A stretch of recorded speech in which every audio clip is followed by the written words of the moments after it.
नमस्कार, स्वागत है आप सब लोगों का केम कोड क्लास में। क्वांटम संख्याओं की सीरीज में आज हम डिस्कस करने वाले हैं तीसरे नंबर की जो क्वांटम संख्या है, चुंबकीय क्वांटम संख्या, जो कक्षकों के बारे में जानकारी देती है। देखते हैं, यहां मैं लिख रहा हूं तीसरे नंबर पर चुंबकीय क्वांटम संख्या, जिसको मैग्नेटिक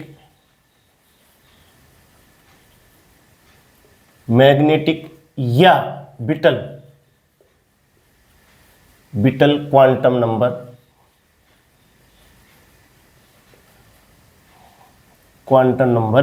कहते हैं। तो आज हम डिस्कस कर रहे हैं चुंबकीय क्वांटम संख्या पर। इसको मैं अंडरलाइन कर देता हूं। देखें, फर्स्ट पॉइंट इसका देखें तो पहले पॉइंट में ही हम ये देखेंगे कि इसकी जो खोज की थी या दी जिसने थी, इसकी हम कहेंगे कि ये लिंडे नामक साइंटिस्ट के द्वारा दी गई।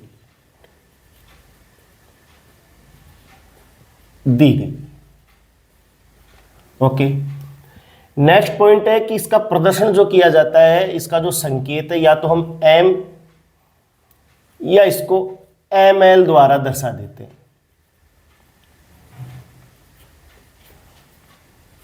दर्शाते हैं।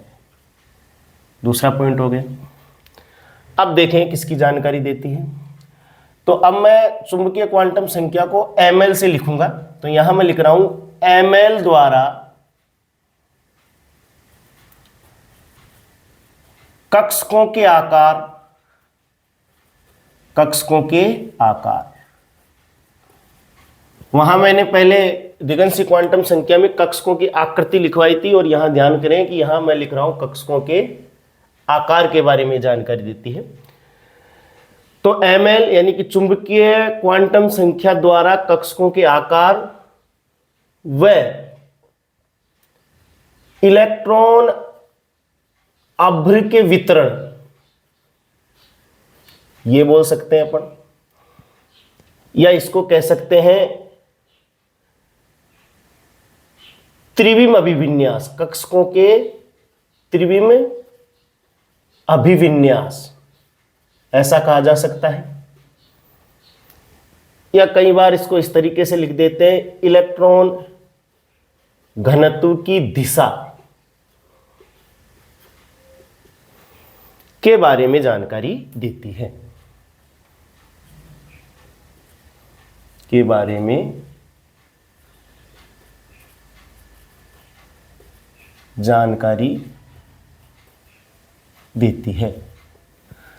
तो यहां दो ही बात है कि आप कक्षकों के आकार और इलेक्ट्रॉन अभ्र के वितरण से मतलब है कि कक्षकों के त्रिविम विन्यास, कि कक्षकों की आकाशीय व्यवस्था किस तरीके से, इस बात की जानकारी देते हैं। लेकिन मान लीजिए प्रश्न में पूछ ले साहब इलेक्ट्रॉन घनत्व की दिशा को कौन सी चुंबकीय क्वांटम संख्या दर्शाएंगे, तो कंफ्यूज कर दें। तो आप लोग ध्यान करें कि ये त्रिविम अभिविन्यास है, या अभिविन्यास ही उसके डायरेक्शन को, इलेक्ट्रॉन घनत्व के डायरेक्शन को प्रदर्शित करेगा। नेक्स्ट देखें, यह क्वांटम संख्या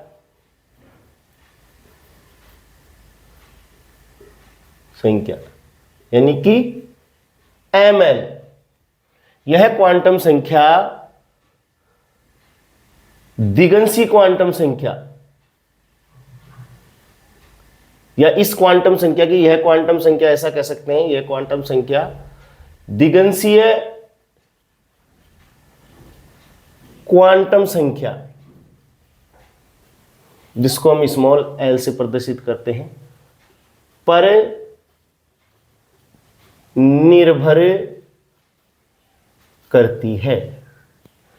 यानी कि ml के मान l पर निर्भर करते हैं, या m के मान l पर निर्भर करते हैं। मैं इसको m भी लिख सकता हूं और ml भी लिख सकता हूं।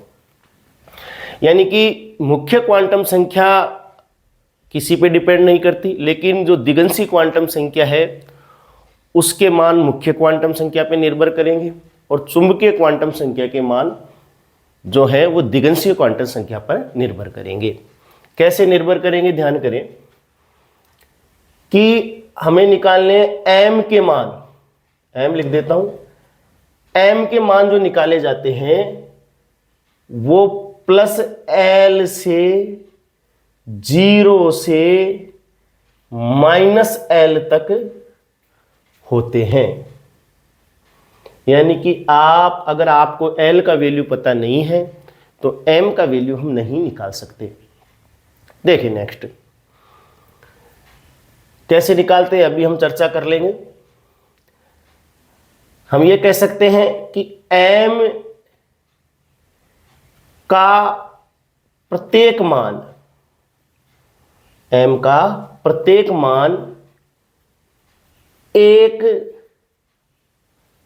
कक्षक को प्रदर्शित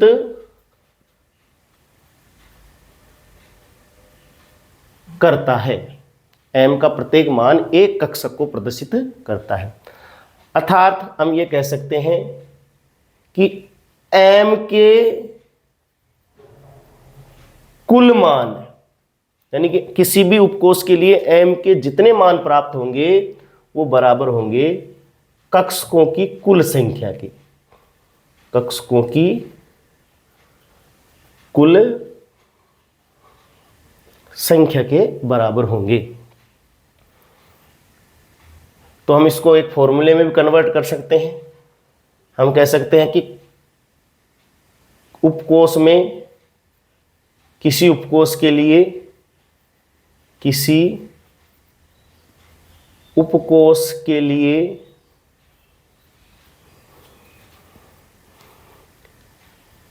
m के कुल मान, तो कुल मान कक्षकों की संख्या पे डिपेंड करते हैं, और उपकोष में कक्षकों की संख्या का फॉर्मूला हमने पहले पिछले क्वांटम नंबर में, दिगंशीय क्वांटम नंबर में बोला 2l+1।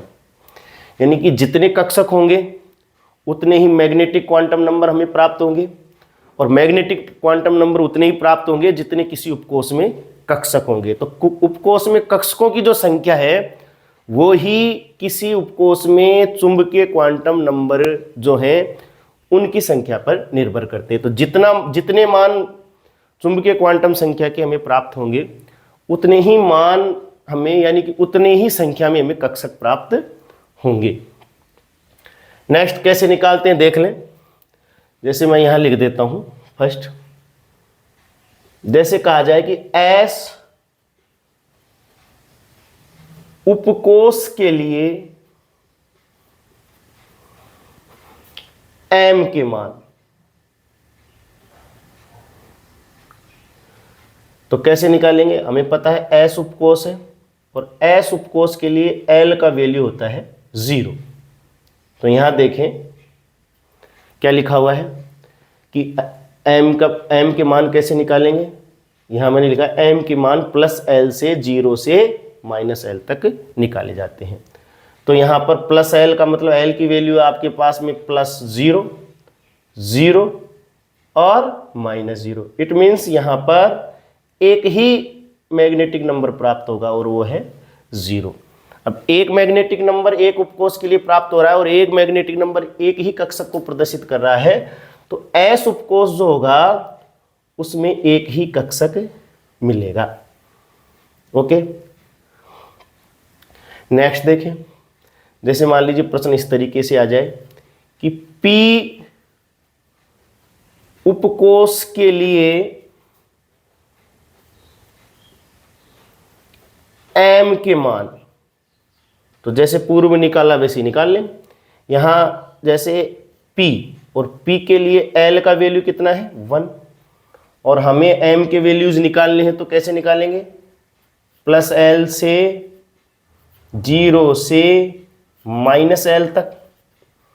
तो यहां हो जाएगा कितना, ये हो जाएगा +1 फिर 0 और -1। तो यहां हमें 3 वैल्यूज प्राप्त होगी, और मैग्नेटिक नंबर की एक वैल्यू एक उपकोष को प्रदर्शित करती है, तो यहां एक कक्षक को प्रदर्शित करती है, तो 3 कक्षक यहां बनेंगे। तो इसका मैग्नेटिक नंबर तो हो गया +1, इसका मैग्नेटिक नंबर 0 और इसका मैग्नेटिक नंबर -1। तो 3 मैग्नेटिक नंबर यानी 3 चुंबकीय क्वांटम संख्या हमें प्राप्त हुई, तो कक्षक भी 3 ही बनने वाले हैं। इनके नाम का निर्धारण करते हैं। इसको बोलेंगे px, pz और py। ये जो वैल्यूज हैं px की और py की, ये बदल सकती है, परंतु जो यहां मैं लिख देता हूं, हमेशा जो px होगा इसका मैग्नेटिक नंबर +1 भी हो सकता है और -1 भी हो सकता है। py का -1 भी हो सकता है और प्लस, परंतु pz का हमेशा 0 होगा ऑलवेज। इसका हमेशा 0 ही होगा। ये ध्यान रखने वाली बात है। कई बार पूछ लिया जाता है कि कौन से p कक्षक का चुंबकीय क्वांटम नंबर 0 होगा, तो आप ध्यान रखिए pz का 0 होगा। इसी तरीके से देख लें, जैसे मान लीजिए d उपकोष के लिए पूछ लें। d उपकोष के लिए m के मान, ओके, तो d के लिए l का वैल्यू होगा 2, तो आप निकालें +l से 0 से -l तक, तो ये निकलेगा -2 0 सॉरी +2 0 और -2, और से का मतलब है बीच के जो मान है वो भी आएंगे। तो 5 वैल्यूज हमें प्राप्त हो गई, +2 +1 0 -1 और -2। और 5 वैल्यूज का मतलब है कि इसके अंदर 5 d ऑर्बिटल्स होंगे, क्योंकि एक मैग्नेटिक नंबर एक कक्षक को प्रदर्शित करता है, जो मैंने पहले ही लिख दिया है। ओके, तो यहां पर मैं 5 कक्षक बना देता हूं। इनके भी नाम होते हैं, जैसे इसका मैग्नेटिक नंबर हो गया +2 +1 0 -1 और -2। ये इसके चुंबकीय क्वांटम नंबर हैं। ठीक है, अब ध्यान करें, ये दोनों, इसको अपन बोल देंगे dxy, इसको dyz, इसको dz², इसको dzx या xz, और इसको dx²y², ये बोल सकते हैं। इनकी वैल्यूज आपस में चेंज हो सकती है, परंतु dz का मैग्नेटिक नंबर हमेशा 0 रहेगा।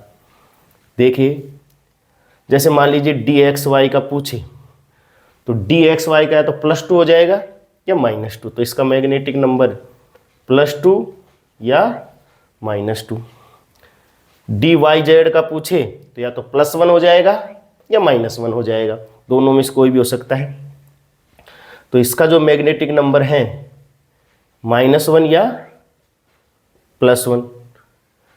अब आपके पास में है dzx, तो zx भी एक दूसरे में चेंज हो सकते हैं, इसका भी +1 या -1, और dx²y², इसका -2 या +2, परंतु dz² का मैग्नेटिक नंबर हमेशा 0 होगा।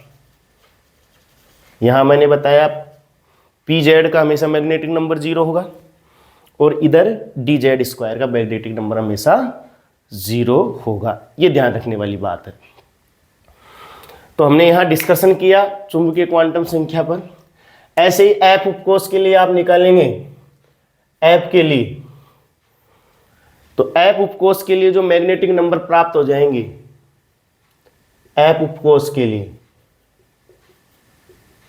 वो हो जाएंगे आपको, क्योंकि इसके लिए l का जो वैल्यू है 3 है, तो -3 -2 -1 या +1 +2 0 -1 -2 और -3। तो इसके लिए आपको 7 कक्षक यहाँ देखने को मिलेंगे, क्योंकि इसके क्वांटम नंबर्स जो हैं, चुंबकीय क्वांटम नंबर, वो कितने प्राप्त हो रहे हैं? 7 हमें प्राप्त हो रहे हैं।